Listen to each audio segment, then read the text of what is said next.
सेदिन थिला एक कला चतुर्दशी राति। आकाशरे चंद्रर टिकिए भी आलुओ नथिला। चारिआडे घोर अंधार माड़ी आसीथिला। दांडू सहर को जीवा रास्तारे एक पुराना भंगा मंदिर पड़े। लोके कहती सेठारे एक अदृश्य शक्ति बास करे। सुनील तार बंधु सुमंत सह बाइक रे फेरुथिला।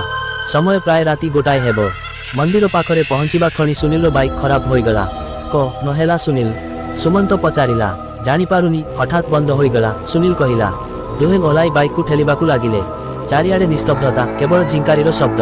हठात सेमाने एक करुणकांद शब्द शुणिले। शब्दटी लागुथिला जेमिति मंदिर भितरु आसुछि।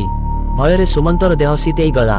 चाल एठू शीघ्र चली जिबा, ए जागा ठीक नुहे, सुमंत धीर स्वर रे कहिला। सुनील किंतु कौतूहली होई पड़िला। था रे किए हुए तो साहाय्य मागुथिबो कहि से टर्च लगाई मंदिर भितर को गला। भितरटा बहुत अंधारुआ थिला। कांद शब्द आहुरी पाखरु सुभिला। सुनील जेतेबेले मंदिरर गर्भगृह आड़कू गला, से देखिला जे तळे केही जणे स्त्रीलोक धळा शाढ़ी पिंधि बसिछि एवं मुहं तळकू करी कांदुछि। किए से? को न होइछि? सुनील पचारिला। स्त्रीलोकटी धीरे धीरे मुहं उपरकू उठाइला।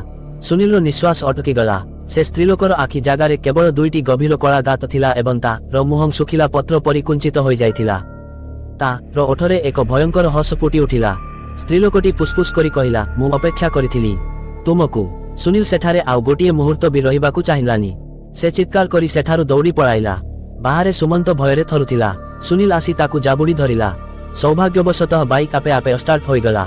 सेमाने पछकू न चाहि सेठारु द्रुत गतिरे पळाइले। सेदिन रातिर घटना सुनील केबे भूली पारिलानी।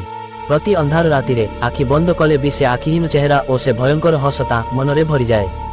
एबे भी से रास्ता देई गला बेले सुनील एक अदृश्य भयरे थरी उठे। कारण से जाने किछि आत्मा कांदंती नाही, सेमाने केवल अपेक्षा करंती।